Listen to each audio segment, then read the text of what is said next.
आपण लास्ट लेक्चरला काय स्टडी केलं? Reason for failure of Bohr's atomic. आपण बोर्स ॲटॉमिक मॉडेल फेल्युअर होण्यामागची रिझन्स डिस्कस केले आणि त्याच्यामध्ये दोन इम्पॉर्टंट रिझन्स होते. पहिले एक इम्पॉर्टंट रिझन होतं ते म्हणजेच काय, behaviour of matter. De Broglie says that matter shows both the behavior, dual behavior, that is a particle nature as well as wave nature. Okay, and the second one is the Heisenberg uncertainty principle. Then at simultaneously we can only define position of electron or momentum of electron, that known as uncertainty. दोघांपैकी आपण एकच गोष्ट probably determine करू शकतो. ठीक आहे, आणि त्याच्यावरून एक नवीन ब्रांच स्टार्ट झाली, that non as quantum mechanics. त्या ब्रांचला काय म्हणतो आपण? Quantum mechanics. आणि त्याच्यावरनं मग आपल्याला न्यू ब्रांच ऑफ सायन्स काय तयार झाली, तिथं सायन्सची एक नवीन ब्रांच तयार झाली, called quantum mechanics. New branch of science called quantum mechanics. ठीक आहे, तर त्याला काय म्हणतो आपण? क्वांटम मेकॅनिक्स म्हणतो. आता क्वांटम मेकॅनिक्स कोणी डेव्हलप केलं? देन इन 1926 सायंटिस्ट वॉर्नर हायझनबर्ग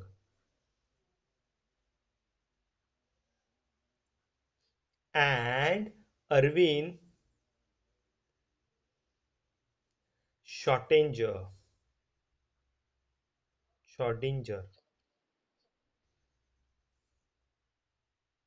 ठीक आहे, थोड्या वेळात होईल ते, नेटवर्क इश्यू असेल काही. ठीक आहे, तर अर्विन शॉर्टेंजर आणि वॉर्नर हायझनबर्ग ह्या दोघं सायंटिस्टने मिळून आपल्याला हायझनबर्गची जी काही अनसर्टन्टी प्रिन्सिपल होतं,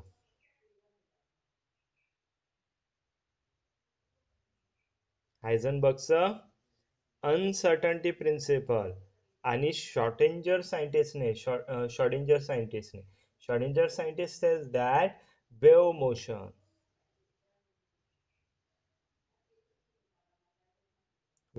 ऑफ इलेक्ट्रॉन. आणि ह्या पद्धतीने ह्या दोघं सायंटिस्टने, हायझनबर्गने त्याचं अनसर्टन्टी प्रिन्सिपल आणि शॉर्डिंजरने त्याचं वेव्ह मोशन, इलेक्ट्रॉनचं वेव्ह मोशन, याच्यावरनं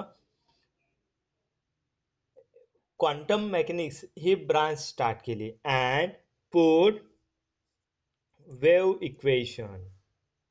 आणि त्याच्यावरनं शॉर्डिंजर सायंटिस्टने, that also known as Schrodinger equation, त्याला आपण शॉर्डिंजर इक्वेशन सुद्धा म्हणतो.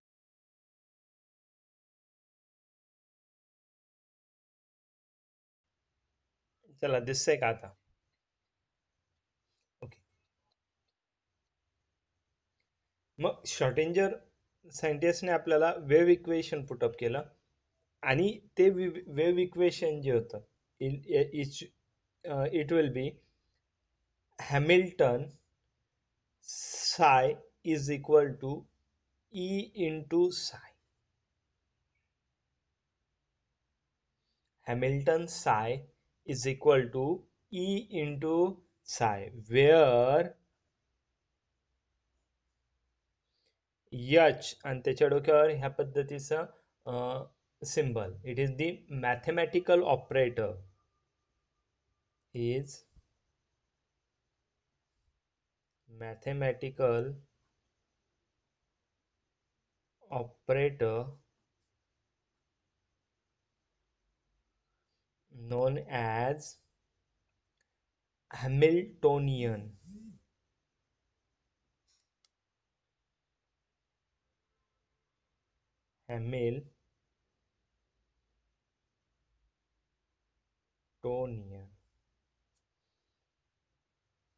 that known as Hamiltonian.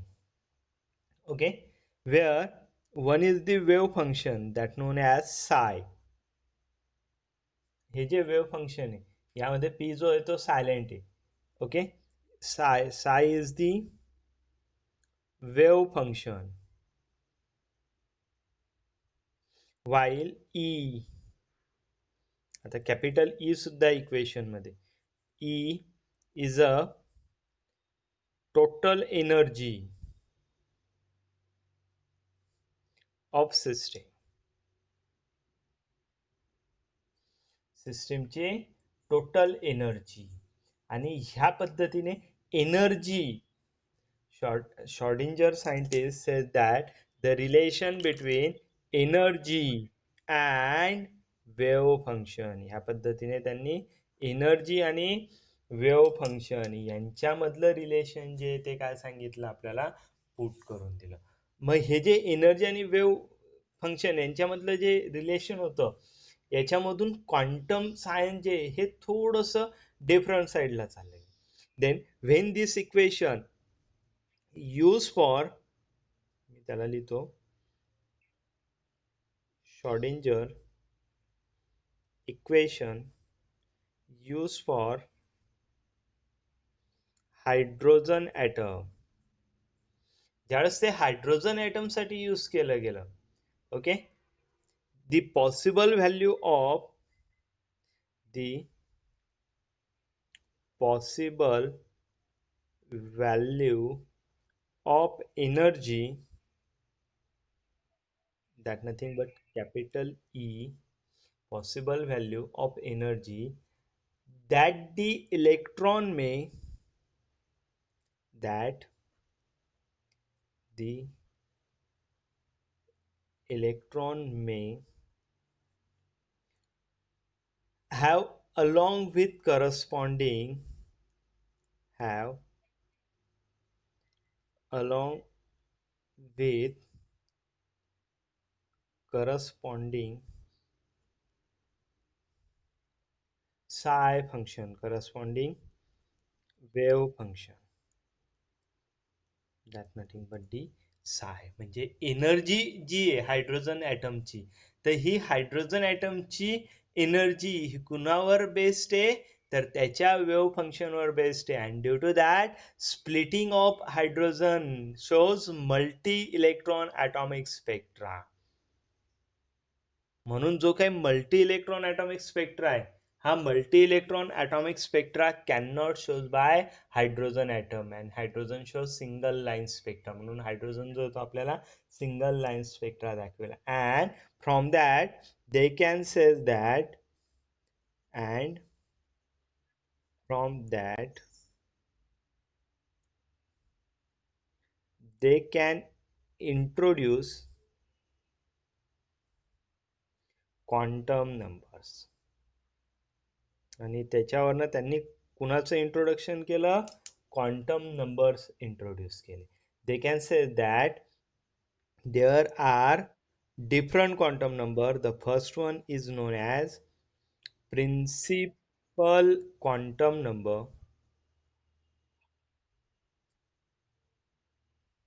represented by small n.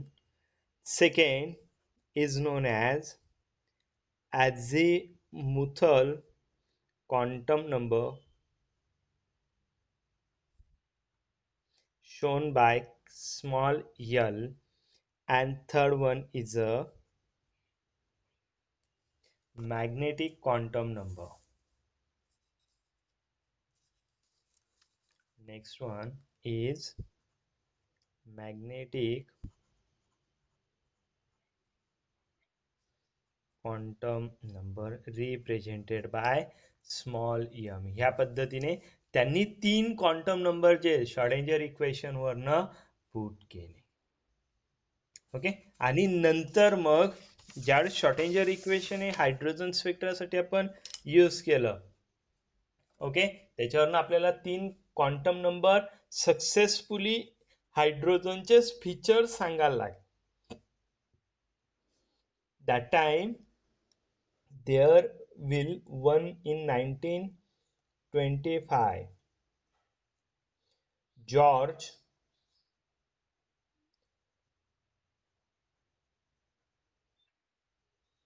Allenbech and Samuel Goldsmith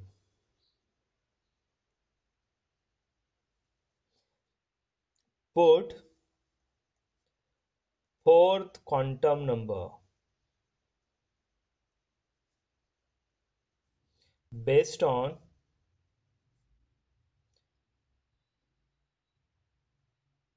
rotation of electron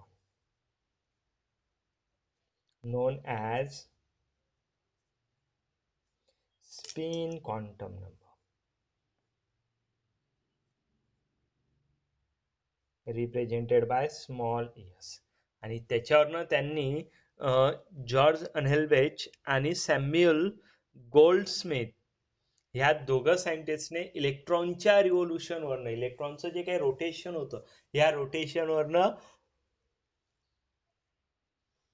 अजून एक क्वांटम नंबर एक्सप्लेन केला आणि त्या क्वांटम नंबरला काय म्हटलं गेलं spin quantum number that non as spin quantum number आणि ह्या पद्धतीने क्वांटम नंबर ही नवीन कन्सेप्ट जी आहे ही कन्सेप्ट इंट्रोड्यूस झाली आणि आपल्याला ही कन्सेप्ट खूप महत्वाची आहे क्वांटम नंबर तर क्वांटम नंबर हे का आले क्वांटम नंबरची गरज का पडली तर ज्यावेळेस बोर्स ॲटॉमिक मॉडेल याला लिमिटेशन्स आले तर बोर्स ॲटॉमिक मॉडेलला लिमिटेशन येण्यामागची कारण दोन एक आहे वेव्हचं सॉरी नेचर जे काही मॅटर आहे मॅटरचं नेचर हे ड्युबल आहे हे डी ब्रॉग्लिस सायंटिस्टने सांगितलं आणि दुसरी गोष्ट हायझनबर्गचं अनसर्टन्टी प्रिन्सिपल या दोन गोष्टींवरनं वेव्ह मेकॅनिक्स ही नवीन एक ब्रांच किंवा क्वांटम मेकॅनिक्स ही नवीन एक ब्रांच इंट्रोड्यूस झाली आणि according to that branch there are quantum number sets are most important मग आता क्वांटम नंबर सेट्स काय असतात then quantum number set provide exact information of accommodation of electrons इलेक्ट्रॉनचं जे काही अकोमोडेशन आहे इलेक्ट्रॉन कुठे राहतील कसे राहतील तर हे सांगायचं काम जे हे कोण करत असतं क्वांटम नंबर सेट करत असतं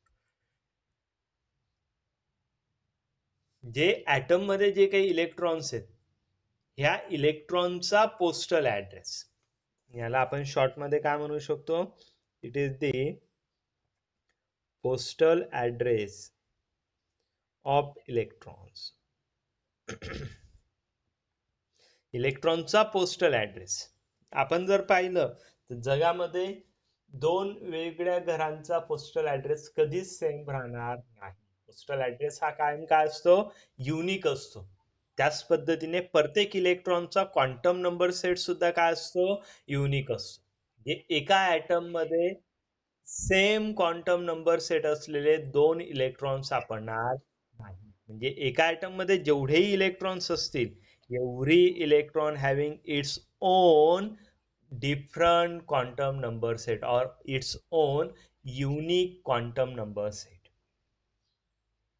आलं लक्षात म्हणजे जे काही इलेक्ट्रॉनचं एक्झॅक्ट लोकेशन आहे हे सांगायचं काम कोण करत असतं क्वांटम नंबर सेट करत असतो आणि क्वांटम नंबर किती असतात चार असतात the first one is known as principal quantum number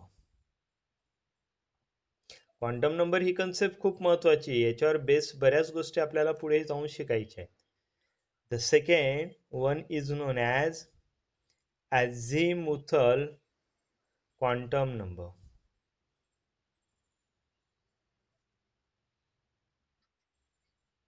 represented by small l. Third is known as magnetic quantum number represented by small m.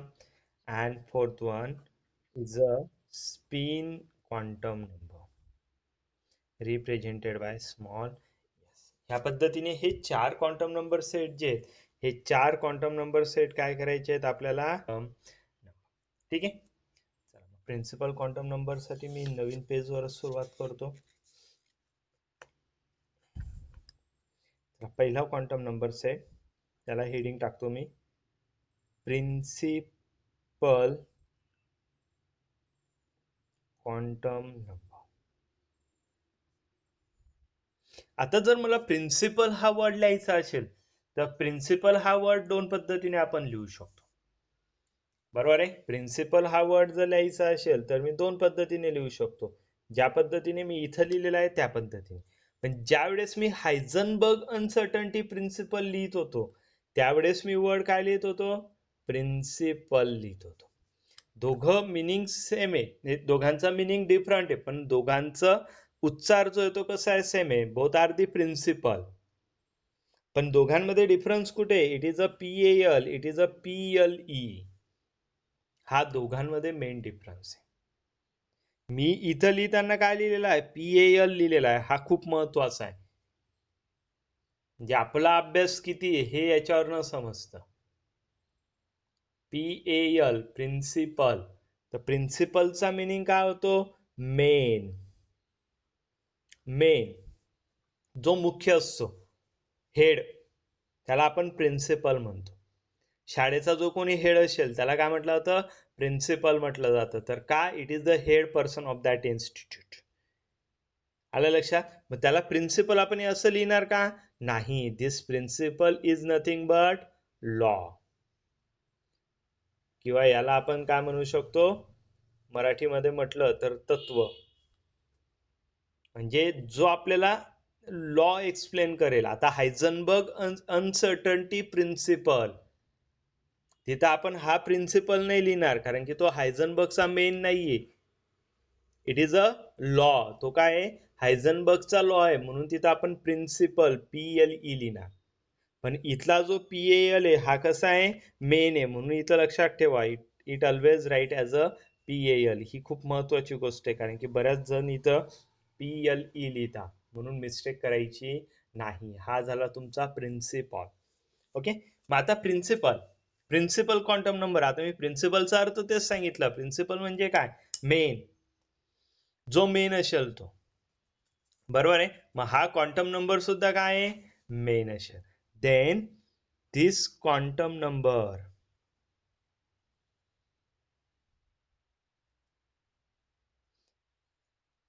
gives information of cells main energy level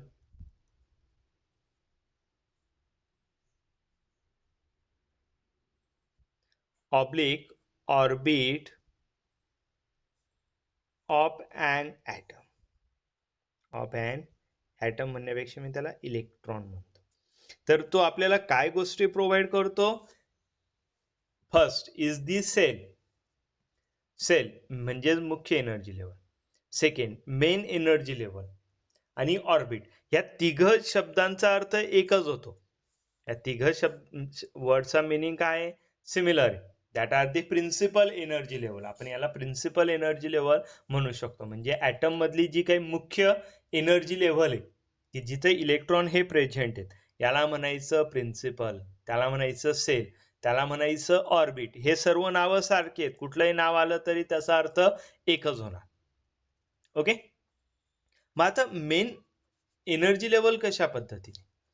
तर मग आपल्याला quantum mechanics नुसार सांगण्यात आलं की it is a nucleus of atom according to the Bohr's theory. आणि Bohr's थेरीमध्ये सांगण्यात आलं जे काही सर्क्युलर पाथ असतील या circular path are far away from each other. As electron goes away from nucleus of atom, its energy decreases. जसं electron हा न्यूक्लियस पासून दूर जाईल तशी तशी त्याची एनर्जी काय होत जाईल कमी कमी होत जाईल. आपण हे रिलेशन पुटअप केलं होतं एनर्जी आणि इलेक्ट्रॉनचं हे यांच्यामधलं रिलेशन. एक गोष्ट जर वाढत गेली तर दुसरी गोष्ट काय होते, कमी होते.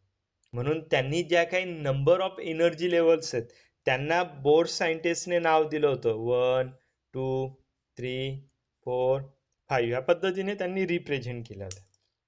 They also represented by capital K, capital M, L, capital M, capital N, capital O. त्यांना आपण ह्या याने सुद्धा रिप्रेझेंट करतो. म्हणजेच काय, the principal quantum number represented by small n and its values are 1, 2, 3, 4, 5, etc. 1, 2, 3, 4, 5, etc. They also represented by capital K, capital L, capital M, capital N, capital O, etc. मग आता कॅपिटल के पासूनच सुरुवात का, तर याचं कुठलंच सायंटिफिक रिझन नाही.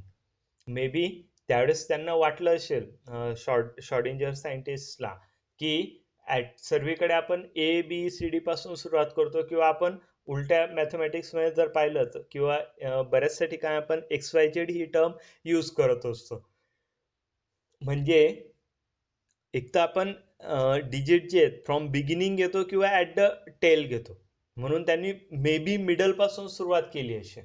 मग के पासूनच सुरुवात का केली, तर याच्या मागचं कुठलंच सायंटिफिक रिझन नाही. मे बी त्यांना के नावाचा वर्ड म्हणजे आवडत असेल, मे बी त्यापासूनही त्यांनी सुरुवात केली असेल. याच्या मागे कुठलंच सायंटिफिक रिझन नाही. It is simple, they can start from middle of alphabetical series. त्यांनी अल्फाबेटिकल सिरीज जी मिडल पासून स्टार्ट केलेली. याच्यासाठी कुठलं सायंटिफिक रिझन नाही की केस सिरीज का आधी घेतली, याला नाव आपण एबीसीडी का दिलं नाही, तर तसं सायंटिफिक रिझन कुठलंच नाही. It will start from K, K L M N O P Q R ह्या पद्धतीने सेल ज्या जशा जशा वाढत जातील, मेन एनर्जी लेवल वाढत जातील, तसं तसं यांच्या व्हॅल्यूज ज्या आहेत त्या काय होत जातील, बदलत जातील. ठीक आहे. मग ह्या झाल्या तुमच्या मेन एनर्जी लेवल. मग आता ह्या मेन एनर्जी लेवल्स मध्ये इलेक्ट्रॉनची संख्या कशी, then here we can write principal quantum number, त्याची व्हॅल्यू n. ओके, मी पुढच्या याच्यामध्ये लिहितो total number of electrons in cell, किंवा त्याला दुसरं नाव काय लिहितो मी, ऑर्बिट. ओके, आणि पुढचा एक कॉलम करतो मी टोटल नंबर्स ऑफ ऑर्बिटल्स. आता इथं मी लिहिला ऑर्बिट आणि इथं लिहितोय ऑर्बिटल्स. ह्या दोघं टर्म खूप डिफरन्स आहेत. ऑर्बिट फक्त एल लागलेला आहे, पण ह्या दोघांचा मिनिंग जो आहे तो कसा आहे, खूप different. Then if we have calculate total number of electron in particular cell by formula 2n², आपण ते कशाने कॅल्क्युलेट करतो, कुठल्या फॉर्म्युलाने कॅल्क्युलेट करतो, 2n² ने. पण जर आपल्याला टोटल नंबर ऑफ ऑर्बिटल जर कॅल्क्युलेट करायचे असतील त्यावेळेस आपण फॉर्म्युला घेतो n². दोघं फॉर्म्युले लक्षात ठेवा. ठीक आहे, आपण सॉल्व्ह करूया, ते लक्षात येईलच तुम्ही. मग जर मी n ची व्हॅल्यू 1 घेतली, n ची व्हॅल्यू काय घेतली, 1, तर त्यावेळेस सेल कुठली असेल, कॅपिटल के असेल. दोघं पॅरलली लिहितोय. ठीक आहे, सेल कुठली असेल, मी त्याला ब्रॅकेट मध्ये लिहितो वाटलं तर, कॅपिटल के एच. जर n ची व्हॅल्यू मी जर 1 टाकली इथं, तर काय येईल, 1² is a 1, 1 into 2, total number of electron in that cell is a 2. तर ह्या सेलमध्ये मॅक्झिमम किती इलेक्ट्रॉन राहू शकतील, तर 2 इलेक्ट्रॉन राहू शकतील. आणि मला जर ऑर्बिटलची संख्या काढायची असेल तर 1² इज अ 1. तर याच्यामध्ये नंबर ऑफ ऑर्बिटल्स किती आहेत, ओनली 1 ऑर्बिटल इज देअर. तिथं फक्त एकच ऑर्बिटल प्रेझेंट. ओके, जर मी सेकंड सेल घेतली त्याच्यासाठी मी रिप्रेझेंट करतो कॅपिटल एन. ओके, मग आपल्याकडे फॉर्म्युला काय आहे, 2n² म्हणजे 2 into 2², किती येईल मग, 2² is the 4, 4 into 2, 8. It having total number of electrons are 8. म्हणून सेकंड सेल मध्ये किती मॅक्झिमम इलेक्ट्रॉन राहू शकता? 8 इलेक्ट्रॉन राहू शकता. ऑर्बिटल जर कॅल्क्युलेट करायचे असतील, जर ऑर्बिटल कॅल्क्युलेट करायचे असतील तर काय करणार? N square. एन स्क्वेअर म्हणजे काय? 2 स्क्वेअर. 2 square is the 4. म्हणजे सेकंड सेल मध्ये मॅक्झिमम किती ऑर्बिटल आहेत? Second cell having maximum 4 orbital. Then third cell represented by capital E. It is a 2 into 3 square. 3 square is 9. 9 into 2, 18. Then in this there is presence of 18 electron. तर third cell जी असेल, third cell मध्ये maximum किती electron राहू शकता? 18 electron राहू शकता. आणि 3 square means it having maximum 9 orbital. त्याच्याकडे ऑर्बिटलची संख्या किती असेल? 9 असेल.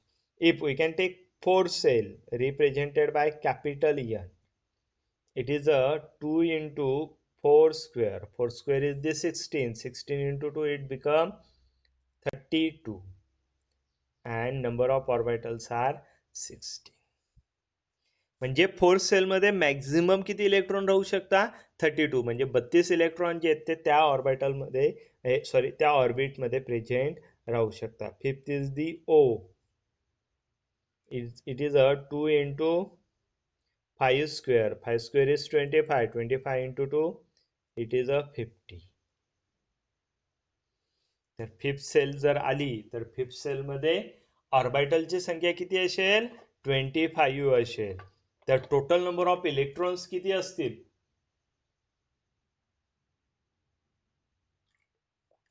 Total number of electrons maximum किती अकोमोडेट करू शकतील?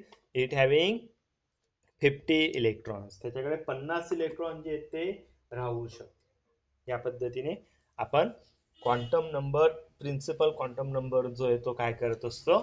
एक्सप्लेन करत असतो. It will explain or it will gives the total number of electrons present in that particular cell. त्या पर्टिक्युलर सेल मध्ये प्रेझेंट असलेल्या टोटल नंबर ऑफ इलेक्ट्रॉनची संख्या सांगायचं काम कोण करत असतं?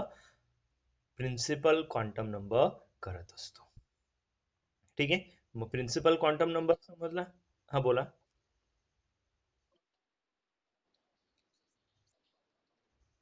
नाही नाही, सबसेल आणि ऑर्बिटल ही कन्सेप्ट वेगळी. सबसेल हा प्रकार वेगळा आहे.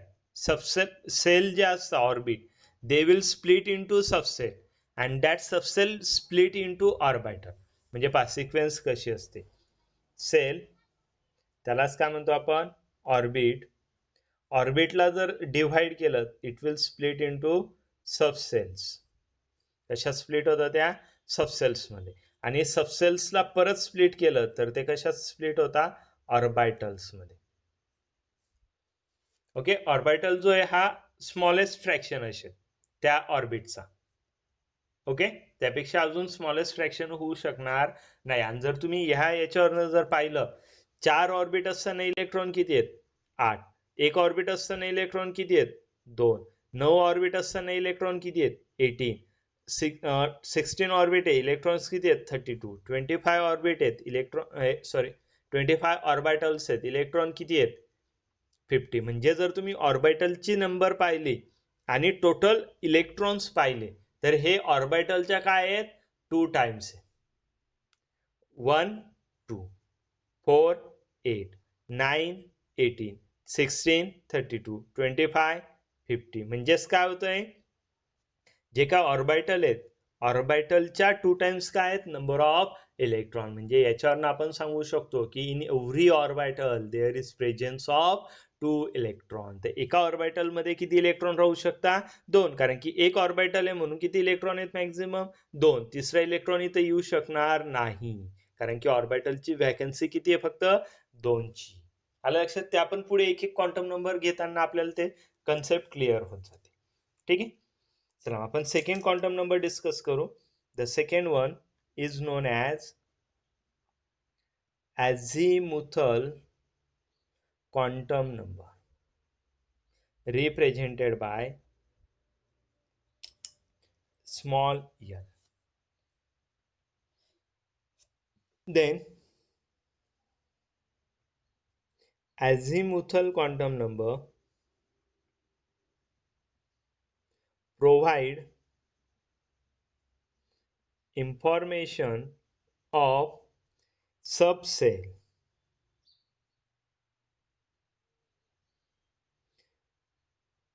or subsidiary, म्हणजे त्याला आपण subsidiary cells. Hence it also known as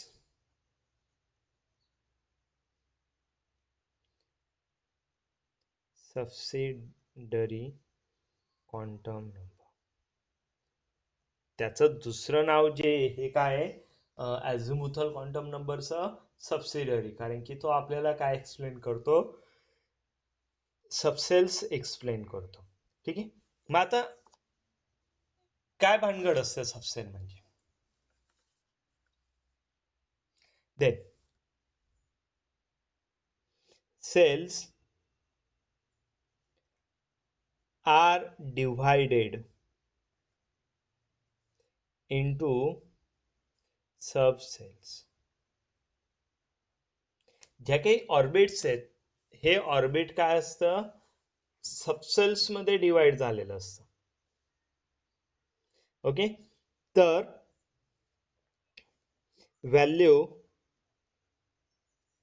of subcell is equal two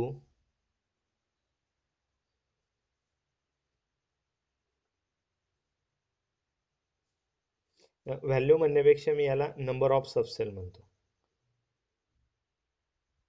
numbers of subcell is equal to value of cell. सेलच्या व्हॅल्यू एवढं काय असेल, सबसेलचे नंबर्स असतील. For example n is equal to 1, then value is a 1, then it having one subcell. म्हणून जी काही first cell आहे ह्या फर्स्ट सेलची व्हॅल्यू 1 आहे म्हणून त्याच्याकडे एक सबसेल असेल. If n is equal to 2, that time second cell having 2 subcells. If n value is a 3, it having 3 subcells. n is equal to 4, it having 4 subcells. म्हणजे मी काय सांगितलं ते लक्षात आलं, तर जेवढी n ची व्हॅल्यू असतील तेवढ्या नंबर ऑफ सबसेल्स प्रेझेंट असतील त्या पर्टिक्युलर सेल मध्ये. म्हणजे एक नंबरची सेल असेल तर तिच्यात एक नंबर आहे म्हणून तिच्यात एक सबसेल. 2 नंबरची सेल आहे, किती नंबर आहे 2 म्हणून तिच्यात 2 सबसेल. 3 नंबरची सेल आहे, किती नंबर आहे 3 म्हणून तिच्यात 3 सबसेल. 4 नंबरची असेल तर तिच्यात 4 सबसेल. ह्या पद्धतीने नंबर ऑफ सबसेल जे आहेत त्या काय असतील, प्रेझेंट असतील. 1 2 3 4 ह्या पद्धतीने. आलं लक्षात? मग ह्या पद्धतीने आपण ती घेत असतो, टर्म घेत असतो. ठीक आहे. म्हणजे ह्या पद्धतीने तुमच्या काय झाल्या, सेल्स वरनं सबसेल्स तयार झाल्या. मग जर आपण सेलची व्हॅल्यू जर पाहिली, ओके, आता पाय एक हे खूप महत्वाचं आहे. जर आपण if we can take cell मी घेतली n is equal to 1, that nothing but की फर्स्ट सेल आहे म्हणून तिच्यामध्ये किती सबसेल्स असतील, it having 1 subcell and this is known as S subcell. त्याला काय म्हटलं जातं, S subcell. If n is equal to 2, n ची व्हॅल्यू किती आहे 2 आहे, म्हणजेच काय झाली ती यल सेल झाली. तर तिच्यात किती सबसेल असतील, 2 सबसेल असतील. त्या कुठल्या कुठल्या असतील, मग यस सबसेल तर फिक्स आहे, ही आता प्रत्येका ठिकाणी येईल. अँड 1 इज दी पी सबसेल. आलं लक्षात? जर मी n ची व्हॅल्यू 3 घेतली, इट इज अ m, तर 3 सबसेल असतील. एक असेल s, दुसरी असेल p आणि तिसरी असेल d. जर मी n ची व्हॅल्यू 4 घेतली, n, तर काय असतील 4 सबसेल s, p, d, f. जर तुम्ही हे 4 नावं जर पाहिली, तर हे 4 नावं तुम्हाला एका ठिकाणी परत दिसतात. पिरियडिक टेबल मध्ये तुम्हाला s, p, d, f blocks present in modern periodic table.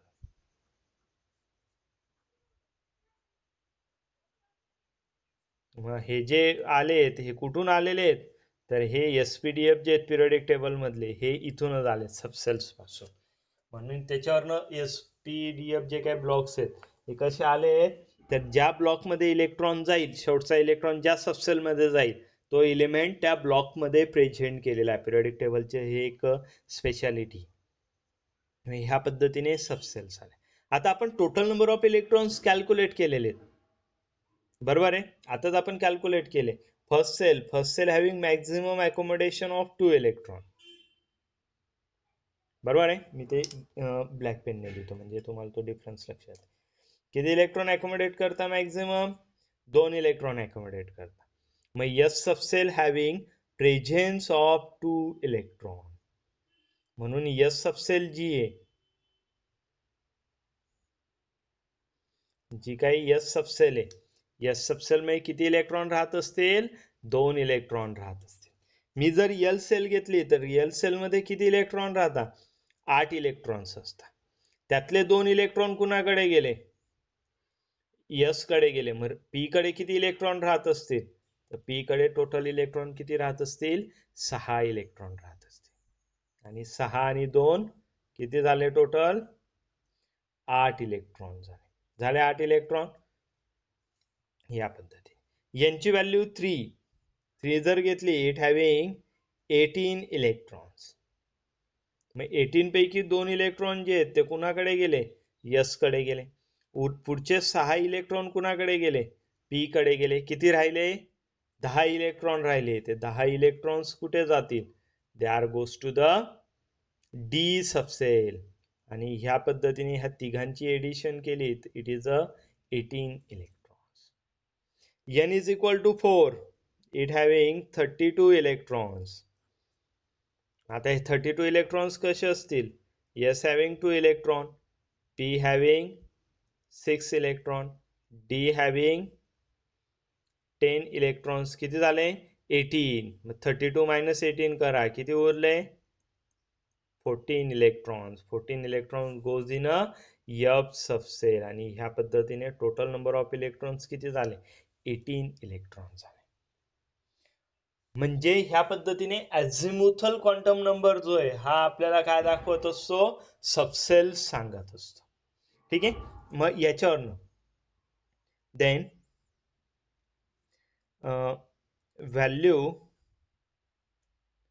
Of l is equal to 0 to n-1.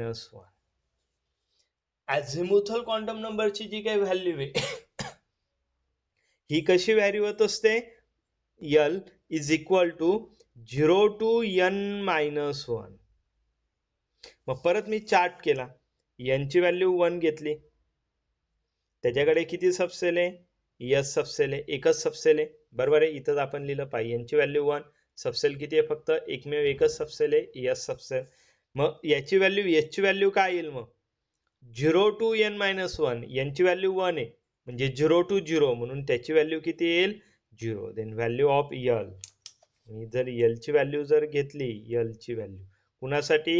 S साठी, ती किती असेल? 0 असेल. मी n इज इक्वल टू 2 जर म्हटलं, तर त्याच्यात किती सबसेल आहेत? 2. एक आहे एस आणि दुसरी आहे पी. ठीक आहे. मग मी जर n ची व्हॅल्यू 2 घेतली, तर 0 to n-2, n ची व्हॅल्यू 2 जर घेतली, तर 2 - 1 म्हणजे किती येईल? ते 1 म्हणून S साठी ती व्हॅल्यू 0 असेल, P साठी ती किती येईल 1 येईल. म्हणजे झालं 0 to 1. If n is equal to 3, that time heat having 3 subcell. One is the S subcell, another is the P subcell, and next one will be D subcell. Okay, मग S साठी value किती येईल 0, P साठी value किती येईल 1, कारण की 0 to n minus 1, 0 n ची व्हॅल्यू किती घेणार 3 घेणार, 3 minus 2 म्हणजे D ची व्हॅल्यू किती येईल, नवीन कोण आलंय D आलाय म्हणून D ची व्हॅल्यू किती येईल 2. जर मी n ची व्हॅल्यू जर 4 घेतली, it is a S is equal to 0, P is equal to 1, D is equal to 2, and F is equal to 3, कारण की 4 minus 1 किती येईल 3, म्हणून 0 to 3 झालं 0 1 2 3. या पद्धतीने S ज्या काही व्हॅल्यूज आहेत, म्हणून values of L, value of L, मग L च्या व्हॅल्यूज कशा राहतील, तर L च्या व्हॅल्यू ह्या पद्धतीने राहतील. For S subcell it is a 0, for P subcell it is 1, for D subcell it is a 2, and for F subcell it is a 3. Then these are the value for azimuthal quantum number. आणि ह्या values कुणाच्या झाल्या, मग azimuthal quantum नंबरच्या values. ह्या काही ज्या काही व्हॅल्यूज आल्या ह्या व्हॅल्यू कुणाच्या येतील, मग azimuthal quantum नंबरच्या व्हॅल्यू ऑफ L. म्हणजे आपण दोन यांच्या व्हॅल्यूज डिफाईन केल्या. एक पहिली व्हॅल्यू काय होती n is equal to 1 2 3 4 main energy level आपण स्टडी केली, आणि सेकंड आपण त्यांच्या सबसेल्स स्टडी केल्या. ओके, आणि त्या सबसेलची इन्फॉर्मेशन आपण नोट डाऊन केली. त्या सबसेलची इन्फॉर्मेशन S सबसेल असेल तर तिची व्हॅल्यू 0, P सबसेल असेल तर तिची व्हॅल्यू 1, D सबसेल असेल तर तिची व्हॅल्यू 2, आणि F सबसेल असेल तर तिची व्हॅल्यू 3. ह्या पद्धतीने